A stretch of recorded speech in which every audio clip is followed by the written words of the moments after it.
ఓం నమో వెంకటేశాయ. అందరికీ నమస్కారం. హిందూ టెంపుల్స్ ఇన్ఫర్మేషన్కి స్వాగతం. నా పేరు శ్రీకాంత్.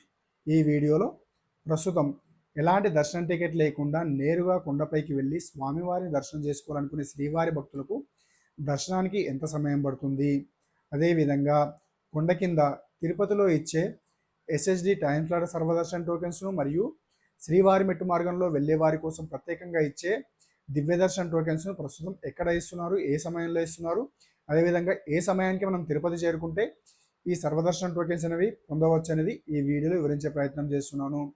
మరియు కొండ కింద మరియు కొండపైన కూడా ఆఫ్లైన్లో రూమ్స్ ఏ సమయంలో ఇస్తారు, ఏ సమయానికి వెళ్తే ఈ రూమ్స్ అనేవి దొరుకుతాయి, ఈ బుకింగ్ ప్రాసెస్ కూడా ఈ వీడియోలో వివరించే ప్రయత్నం చేస్తున్నాను. కాబట్టి ఈ వీడియో చూస్తున్న ప్రతి ఒక్కరు కూడా చివరిదాకా చూసి లైక్ చేసి షేర్ చేయండి.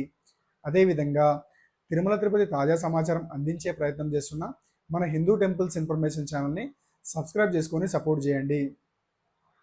ఓం నమో వెంకటేశాయ. ప్రస్తుతం వేసవి సెలవుల కారణంగా ప్రస్తుతం భక్తుల రద్దీ విపరీతంగా కొనసాగుతూ ఉంది. కొండపైన తిరుమల కొండపైన ప్రస్తుతం ఎలాంటి దర్శన టికెట్ లేకుండా నేరుగా కొండపైకి వెళ్ళి వైకుంఠం క్యూ కాంప్లెక్స్ 2 ద్వారా వెళ్ళి స్వామివారిని దర్శనం చేసుకోవాలనుకునే భక్తులకు దాదాపు 12 నుంచి 15 గంటల వరకు దర్శనానికి సమయం పడుతుంది ప్రస్తుతం. ఇక కొండ కింద అనగా తిరుపతిలో ఇచ్చే సర్వదర్శనం ఎస్ఎస్డి టైం స్లాట్ సర్వదర్శనం మరియు దివ్య దర్శనం టోకెన్స్ను ప్రతిరోజు కూడా అర్ధరాత్రి 12 గంటలకు ఇవ్వడం మొదలు పెడుతుంది టీటీడీ. గత వారం రోజుల నుండి కూడా ఇంతకుముందు మనకు తెల్లవారుజామున 4 గంటల నుంచి 5 గంటల ప్రాంతంలో ఇచ్చేవారు. కాబట్టి ఒకవేళ ఉదయం 3-4 గంటలకు చేరుకున్న తిరుపతికి ఈ టైం స్లాట్ సర్వదర్శన టోకెన్స్ అనేవి ఖచ్చితంగా దొరికే అవకాశం ఉండేది. కానీ ప్రస్తుతం అర్ధరాత్రి 12 గంటలకే ఇస్తున్నారు. కాబట్టి ఈ టోకెన్స్ కోసం భక్తులు దాదాపు ఒక రోజు కంటే ఇంకొక రోజు ముందే, అంటే దాదాపు 2 రోజుల ముందుగానే సాయంత్రం 6 గంటల నుంచి శ్రీనివాసం, విష్ణునివాసం మరియు భూదేవి కాంప్లెక్స్లో క్యూ లైన్లోకి వెళ్ళడానికి భక్తులు వేచి ఉంటున్నారు. కాబట్టి లేటుగా వెళ్ళే భక్తులకు ఈ దర్శన టోకెన్స్ ప్రస్తుతం అస్సలు దొరకడం లేదు. ఈ ఎస్ఎస్డి మరియు దివ్య దర్శన టోకెన్స్ ప్రస్తుతం కొండ కింద తిరుపతిలోని 3 కేంద్రాలు అనగా శ్రీనివాసం, ఇది తిరుపతి మెయిన్ బస్ స్టాండ్కి ఆపోజిట్లో ఉంటుంది. విష్ణునివాసం, ఇది రైల్వే స్టేషన్కి ఆపోజిట్లో ఉంటుంది. మరియు భూదేవి కాంప్లెక్స్, ఇది అలిపిరి మెట్ల మార్గానికి దగ్గరలో ఉంటుంది. ఈ 3 ప్రదేశాల్లో కూడా ప్రతిరోజు 12 గంటలకు స్టార్ట్ చేస్తే 1:30 గంటల వరకు అంటే 1:30 గంటలలోపు దర్శన టోకెన్స్ అనేవి అయిపోవడం జరుగుతుంది. ప్రతిరోజు కూడా 10 నుంచి 12,000 టోకెన్స్ను టీటీడీ జారీ చేయడం జరుగుతుంది. ఈ 12,000 టోకెన్స్ అనేవి కూడా కేవలం గంటన్నరలోపే కంప్లీట్గా అయిపోవడం జరుగుతుంది. కాబట్టి ఎవరైతే టైం స్లాట్ సర్వదర్శనం టోకెన్ తీసుకోవాలనుకుంటున్నారో ఆ భక్తులు 2 రోజుల ముందుగానే తిరుపతికి వెళ్ళేలా ప్లాన్ చేసుకోవాల్సిందిగా కోరుచున్నాను. ఉదాహరణకి ప్రస్తుతం జూన్ 1వ తేదీ దర్శనం టోకెన్స్ కావాలంటే మే 30వ తేదీ సాయంత్రం 6 గంటలకల్లా మనం తిరుపతికి చేరుకోవాల్సి ఉంటుంది.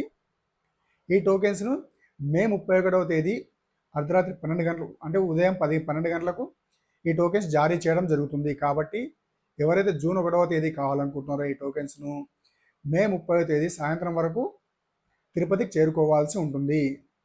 అలా తిరుపతికి చేరుకొని శ్రీనివాసం, విష్ణునివాసం మరియు భూదేవి కాంప్లెక్స్లోని ఈ 3 ప్రదేశాల్లో ఏదో ఒక ప్రదేశంలో మనం క్యూ లైన్లోకి వెళ్ళడానికి వెయిట్ చేస్తూ ఉంటే మనకు 10 గంటలకు 9-10 గంటల సమయంలో క్యూ లైన్లోకి వదలడం జరుగుతుంది.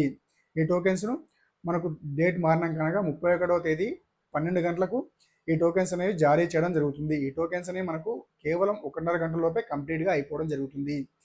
ఈ టోకెన్ తీసుకోవాలనుకున్న భక్తులు 12 సంవత్సరాల పైబడిన ప్రతి ఒక్కరు కూడా క్యూ లైన్లో నిల్చోవాల్సి ఉంటుంది. అదేవిధంగా ఆధార్ కార్డ్ ఒరిజినల్ కానీ జిరాక్స్ కానీ క్యారీ చేయవలసి ఉంటుంది. ఫోన్లో చూపిస్తే ఎస్ఎస్డి టైం సర్వదర్శన టోకెన్స్ అనేది ఇవ్వరు. కాబట్టి ఖచ్చితంగా ఒరిజినల్ కానీ లేదా జిరాక్స్ కొద్దిగా డీటెయిల్స్ క్లియర్గా ఉండేటట్టు జిరాక్స్ తీసుకెళ్తే ఖచ్చితంగా ఈ టోకెన్స్ ఇవ్వడం జరుగుతుంది. ఈ ఎస్ఎస్డి టైం స్లాట్ సర్వదర్శన టోకెన్ తీసుకున్న భక్తులు కొండపైకి నేరుగా ఏ విధంగా వెళ్ళవచ్చు. అలిపిరి మెట్ల మార్గంలో నడిచి వెళ్ళవచ్చు, లేదా బస్సులో అయినా వెళ్ళవచ్చు, లేదా శ్రీవారి మెట్టు మార్గంలో కూడా నడిచి వెళ్ళవచ్చు. అదే శ్రీవారి మెట్టు మార్గంలో వెళ్ళే వారి కోసం ఇచ్చే దివ్య దర్శన టోకెన్స్ను ప్రతిరోజు ఈ టోకెన్స్ కూడా సేమ్ 2 రోజుల ముందుగానే అక్కడికి చేరుకొని రాత్రి 12 గంటలకు క్యూ లైన్లో ఇవ్వడం జరుగుతుంది. ఈ దివ్య దర్శన టోకెన్స్ కూడా ఎవరైతే ఈ దివ్య దర్శన టోకెన్ తీసుకుంటారో వారు శ్రీవారి మెట్టు మార్గంలోనే నడిచి వెళ్ళవలసి ఉంటుంది. ఈ టోకెన్స్ అనేవి ప్రతిరోజు 2000 నుంచి 3000 వరకు జారీ చేయడం జరుగుతుంది. ప్రస్తుతం దాదాపుగా 2000 టోకెన్సే జారీ చేయడం జరుగుతుంది. ఈ టోకెన్ తీసుకున్న భక్తులు ఖచ్చితంగా శ్రీవారి మెట్టు మార్గంలోనే నడిచి వెళ్ళవలసి ఉంటుంది. ఎందుకంటే మార్గ మధ్యలో 1250 మెట్టు దగ్గర స్కానింగ్ చేయించాల్సి ఉంటుంది ఎవరైతే దివ్యదర్శన టోకెన్ తీసుకుంటారో ఆ భక్తులు. కాబట్టి ఈ విషయాన్ని దృష్టిలో ఉంచుకోవాల్సిందిగా కోరుచున్నాను. ఎస్హెచ్డి టైమ్ స్లాట్ సర్వదర్శన టోకెన్ తీసుకున్న భక్తులు కొండపైకి నేరుగా ఏ విధంగా అయినా వెళ్ళవచ్చు. అలిపిరి మెట్ల మార్గంలో లేదా శ్రీవారి మెట్ల మార్గంలో లేదా బస్సులో కూడా వెళ్ళవచ్చు. అదే దివ్యదర్శన టోకెన్ తీసుకున్న భక్తులు మాత్రం ఖచ్చితంగా శ్రీవారి మెట్టు మార్గంలోనే వెళ్ళవలసి ఉంటుంది. మార్గ మధ్యలో 1250 మెట్టు దగ్గర మీరు తీసుకున్న టోకెన్ను స్కానింగ్ చేయించాల్సి ఉంటుంది. ఈ విధంగా స్కానింగ్ చేయించకపోతే మనకు దర్శనానికి అలో చేయరు కాబట్టి ఖచ్చితంగా స్కానింగ్ చేయించాల్సి ఉంటుంది. ఈ విషయాన్ని దృష్టిలో ఉంచుకోవాల్సిందిగా కోరుచున్నాను. ఇక ఆఫ్లైన్ రూమ్స్ విషయానికి వస్తే కొండ కింద తిరుపతిలో శ్రీనివాసం మరియు మాధవ నిలయంలో కేవలం ఆన్లైన్లో మాత్రమే విడుదల చేయడం జరుగుతుంది. రూమ్స్ను మాధవ నిలయం మరియు శ్రీనివాసంకి సంబంధించిన రూమ్స్ను ప్రస్తుతం ఆగస్టు వరకు ఈ రూమ్స్ కంప్లీట్గా అయిపోవడం జరిగింది. విష్ణు నివాసంలో ప్రతిరోజు ఉదయం 5:30 గంటల నుంచి రూమ్స్ ఇవ్వడం జరుగుతుంది. సింగిల్స్కి మరి ఒక్కరే ఉంటే మరియు పెళ్లిగాని జంటలకు రూమ్స్ ఇవ్వడం జరగదు. కొండ కింద తిరుపతిలో అయినా లేదా కొండపైన తిరుమలలో అయినా సరే ఎవరైతే రూమ్ తీసుకోవాలనుకుంటున్నారో వారు ఖచ్చితంగా ఆధార్ కార్డు ఒరిజినల్ కానీ జిరాక్స్ కానీ తీసుకెళ్లాల్సి ఉంటుంది. అదేవిధంగా మొబైల్ నెంబర్ ఇవ్వాల్సి ఉంటుంది. ప్రస్తుతం ఏ మొబైల్ నెంబర్ అయితే ఇన్కమింగ్ మరియు అవుట్ గోయింగ్ ఉంటుందో ఆ మొబైల్ నెంబర్ మాత్రమే ఇవ్వాల్సి ఉంటుంది. విష్ణు నివాసంలో రూమ్స్ ఇవ్వడం జరుగుతుంది. అదేవిధంగా శ్రీనివాసం మరియు విష్ణు నివాసంలో లాకర్స్ అందుబాటులో ఉంటాయి. పెద్ద పెద్ద హాల్స్ లాకర్స్ అందుబాటులో ఉంటాయి. ఇక్కడ ఫ్రెష్ అప్ అవ్వడానికి వాష్రూమ్స్ కూడా అందుబాటులో ఉంటాయి. లగేజ్ పెట్టుకోవడానికి లాకర్స్ అందుబాటులో ఉంటాయి. విష్ణు నివాసం మరియు శ్రీనివాసం అదేవిధంగా భూదేవి కాంప్లెక్స్లో ఉంటాయి. కానీ భూదేవి కాంప్లెక్స్లో చాలా తక్కువగా ఉంటాయి. కేవలం ఒక హాల్ మాత్రమే మరియు 100 లాకర్స్ మాత్రమే ప్రస్తుతం అందుబాటులో ఉన్నాయి భూదేవి కాంప్లెక్స్లో. ఇక కొండపైన తిరుమలలో ప్రతిరోజు ఉదయం 5 గంటల నుంచి ఆఫ్లైన్లో రూమ్స్ జారీ చేయడం జరుగుతుంది. ప్రతిరోజు కూడా ఆ రోజుకు సంబంధించిన రూమ్స్ కోటకు సంబంధించిన రూమ్స్ కంప్లీట్గా అయిపోయే వరకు రూమ్స్ జారీ చేయడం జరుగుతుంది. ప్రతిరోజు ఉదయం 5 గంటలకు ఈ రూమ్స్ జారీ చేయడం జరుగుతుంది. ఎవరైతే రూమ్ తీసుకోవాలనుకుంటారో వారితో పాటు ఒరిజినల్ ఆధార్ కార్డు కానీ లేదా జిరాక్స్ కానీ తీసుకెళ్లాల్సి ఉంటుంది. అదేవిధంగా వర్కింగ్లో ఉన్న మొబైల్ నెంబర్ అక్కడ ఇవ్వాల్సి ఉంటుంది. ఆ మొబైల్ నెంబర్కే మనకు రూమ్ అలాట్మెంట్ మెసేజ్ రావడం జరుగుతుంది. కాబట్టి ఈ రూమ్ కోసం భక్తులు ప్రతిరోజు ఉదయం 1, 2, 3 గంటల నుంచే లైన్లో వేచి ఉంటారు. ఉదయం 5 గంటలకు ప్రతిరోజు ఉదయం 5 గంటల నుంచి సిఆర్ఓ ఆఫీస్ దగ్గర జారీ చేయడం జరుగుతుంది. ఈ రూమ్ తీసుకున్న భక్తులు టోకెన్ తీసుకున్న భక్తులు 2 గంటల లోపు వాళ్ళకి రూమ్ అలౌట్ అయినట్టు మెసేజ్ రావడం జరుగుతుంది.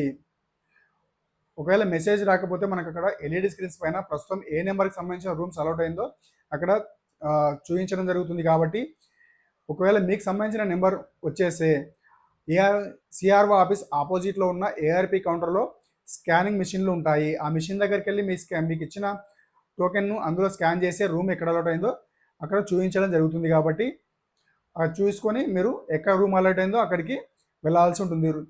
మీకు రూమ్ అలౌట్ అయిన తర్వాత 2 గంటల లోపు రూమ్లో చెక్ ఇన్ అవ్వాల్సి ఉంటుంది. ఒకవేళ 2 గంటల లోపు చెక్ ఇన్ అవ్వకపోతే రూమ్ క్యాన్సిల్ అయ్యే అవకాశం ఉంటుంది. కాబట్టి ఎవరికైతే రూమ్ అలౌట్ అయిందో వారు ఖచ్చితంగా 2 గంటల లోపు చెక్ ఇన్ అవ్వాల్సి ఉంటుంది. మనకు టోకెన్ తీసుకున్నప్పటి నుంచి 1 to 2 అవర్స్ టైం పడుతుంది మనకు రూమ్ అలౌట్ అవ్వడానికి. రూమ్ అలౌట్ అయిన తర్వాత 2 గంటల లోపు ఖచ్చితంగా చెక్ ఇన్ అవ్వాల్సి ఉంటుంది. ఇక కొండపైన కూడా ఆఫ్లైన్లో రూమ్స్ దొరకకపోతే మనకు లాకర్స్ అందుబాటులో ఉంటాయి. పెద్ద పెద్ద హాల్స్తో పాటు లాకర్స్ ఫ్రెష్ అప్ అవ్వడానికి వాష్రూమ్స్ కూడా అందుబాటులో ఉంటాయి ఈ లాకర్స్లో. అదేవిధంగా ఈ లాకర్స్ దగ్గర మనకు కళ్యాణ కట్టలు కూడా అన్ని లాకర్స్లో అందుబాటులో ఉన్నాయి. మెయిన్ కళ్యాణ కట్టతో పాటు PAC1, PAC2, PAC3, PAC5 ఈ 4 లాకర్స్ చోట కూడా మనకు కళ్యాణ కట్ట అందుబాటులో ఉన్నాయి. ఈ లాకర్స్ అన్నీ కూడా మనకు బస్టాండ్ మరియు సిఆర్ఓ ఆఫీస్ సరౌండింగ్లోనే ఉంటాయి. పద్మనాభ నిలయం, PAC1, PAC2, PAC3 మరియు PAC5 కొత్తగా అయిన PAC5 వెంకటాద్రి నిలయం ఇవన్నీ కూడా మనకు అన్ని దగ్గరలోనే ఉంటాయి. బాలాజీ బస్టాండ్కు దగ్గరలోనే ఉంటాయి. ఈ ఇన్ఫర్మేషన్ కనుక మీకు నచ్చితే ఈ వీడియో లైక్ చేసి షేర్ చేయండి. అదేవిధంగా మన హిందూ టెంపుల్స్ ఇన్ఫర్మేషన్ ఛానల్ని సబ్స్క్రైబ్ చేసుకొని సపోర్ట్ చేయండి. ఓం నమో వెంకటేశాయ.